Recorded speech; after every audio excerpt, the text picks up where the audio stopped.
this could be totally nothing. It could, like I said, just be a Elon Musk mental math mistake. Everyone makes them from time to time. But there could be something more to I that. doubt it. I think you did cover something very interesting.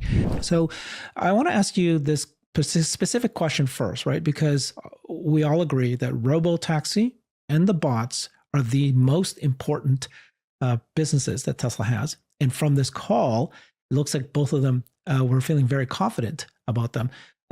First of all, I think Alexandra pointed out that we heard the word paid commercial Robotaxi ride-hailing program. And then with regards to the bot, we heard product. That's what I say. We heard the word product. So this is no longer this prototype. But both of these require compute and AI. And I want to just walk through what Elon said about it. And one of the curious things I had was there was this typical chart that they produced last year to show you their plan for growing compute, but they didn't show it this year. So first, let's start off with the actual what actually Elon did say about compute. Let's listen to him. A bit more on full self-driving. Our Q4 vehicle safety report shows continued year-over-year improvement in safety for vehicles. So the safety numbers, if somebody has supervised full self-driving turned on or not, the safety differences are gigantic. And people have seen the immense improvement with version 13 and with incremental versions in version 13. And then version 14 is going to be yet another step beyond that is very significant. We launched the Cortex training cluster at Gigafactory Austin, which was a significant contributor to FSD advancement. And we continue to invest in training infrastructure at our Texas headquarters. So the training needs for Optimus humanoid robot are probably at least ultimately 10x what's needed for the car. At least to get to the full range of useful roles. You can say, like, how many different roles are there for a humanoid robot versus a car? A humanoid robot has probably 1,000 times more uses and more complex things than in a car. That doesn't mean the training scales by 1,000, but it's probably 10x. Now you can do this progressively, so it doesn't mean like Tesla's going to spend like $500 billion in training compute, because we will obviously train the Optimus to do enough tasks to match the output of Optimus robots. And obviously the cost of training is dropping dramatically with time. But it is one of those things where I think long term Optimus has the potential to be north of $10 trillion in revenue. Like it's really bananas. So that you can obviously afford a lot of training compute in that situation. In fact, even $500 billion of training compute in that situation would be quite a good deal. Okay. And then from there, let me share with you what I've been talking about. Like one of the things I discovered about this particular earnings call was they did not share this compute table that they used to always share. You remember this table here. This was something they shared, and they told you, look where we're going to be, right? Start of production of Dojo, July, and that we're going to get to be 100 exaflops by October 2024 with, close, I think it looks like here around 300,000 equivalents of A100 GPUs. This was at the time. Well, guess what? They actually hit 400 exaflops by October 2024. And so they actually surpassed this, but at least they shared this table and they said, hey, we've got compute and this is what we plan to do. This time around, they showed us the photos of Cortex, which has 50,000 H100s. Perfect. So that means that was helpful. This was another table that they had produced last quarter. They shared this where they said, look, we're going to get to by December 2024, like about 80,000 H100 equivalent GPUs. And they said today they have 50,000. So I guess my question for you is, why did they not show this compute plan? And what is your expectations? Are we going to have enough compute and the capability of AI for both the bot and Robotaxi? Well, we certainly don't have enough capacity in Cortex today to fulfill all of the training needs that we're going to have for Optimus. And that's exactly what Elon was saying there, that there's still a lot of growth that, he thinks that over some time frame, it's hard to know when it's, we don't know how long it's going to take us to make Optimus able to do, 90% of the valuable tasks that humans do. It's going to be a long time. And over that course of a long time, you're going to need roughly 10 times more compute than Cortex has today. So, we're only 10% of the way into what he wants to build overall. And these are really rough guesses because there's a lot of unknowns left. Like you said, training's getting cheaper, more effective. There's breakthroughs all the time. But we know that, hey, like, it's really hard to, it's been really hard just to train one robot, the car, to do one task, driving. So now if you want to go do 1,000 tasks or 10,000 tasks with Optimus, well, that's a big hill to climb. But, you do have the benefit.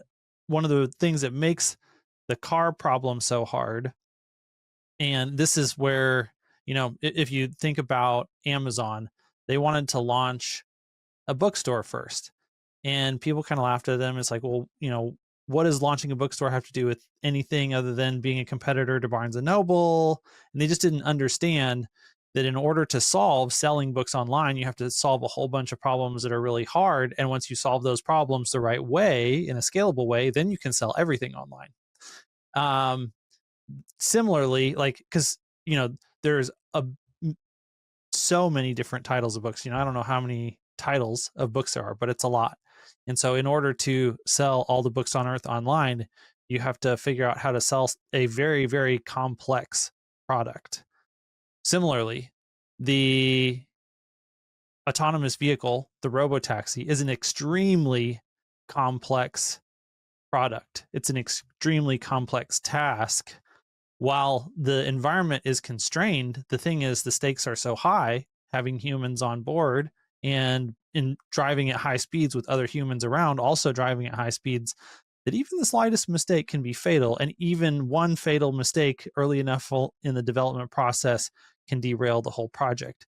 And so that means you have to solve this really hard problem to levels of consistency that we're never, like, there's not going to be that many tasks that Optimus have to do that are that risky and that have that high a bar of excellence. And so, we can probably invest a fraction of the amount of training time and resources in solving a lot of those tasks that it took to solve driving. And some of those tasks, this is Scott Walter's point, some of those tasks are actually really, really, really easy, and they make a lot of money, like the dull, dangerous, and I always, as soon as I try to say that, repetitive ones, those are, a lot of times those are ones you can make a lot of money at, and they're not actually that hard to train. And so you can kind of get this flywheel going where you can use a little bit of training today on something that gets you a nice ROI. It's not that hard to train and solve. You get some money in the door, you upgrade your cluster, you build some more robots, and then you go. So that's where Elon was talking about, we're going to match the number of tasks that we can do with the number of robots that we're shipping this year. And so we're going to see a nice build out in that. As far as the question that you asked about, why didn't they show us this graph? And, I think that's a great question. I don't know. You would think that if they overshot their goal, that they would want to show that off. You think if they met their goal, they would want to show that off. So then it's like, well, did they not meet some of their, like, did they not get to that 80,000 roughly H100 equivalent GPUs in Cortex, and that's why they don't want to show us?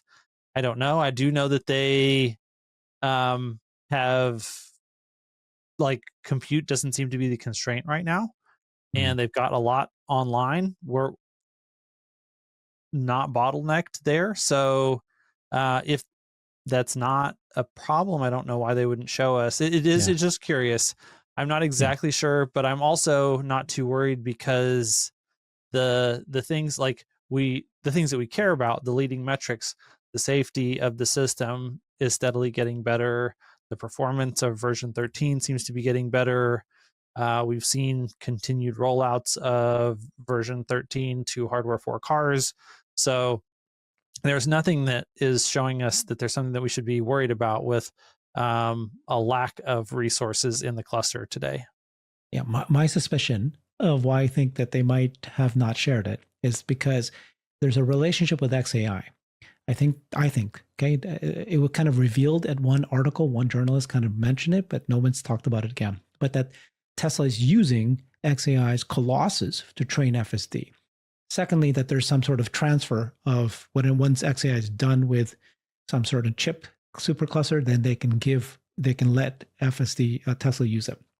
Secondly, right, the question, you kind of answered it, right?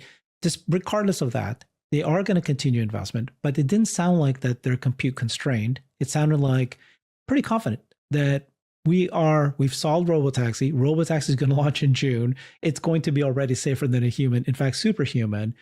Didn't sound like, oh, unless, but we'll need to build up more compute before we get there. It didn't sound like that. And then the same thing with the bot. Sounded very much like we'll need more compute. But then, like, again, very clear. They're already building production lines now, 1,000 bots per month, then 10,000 bots per year. If there was a question about not being able to get the compute to be able to do the tasks.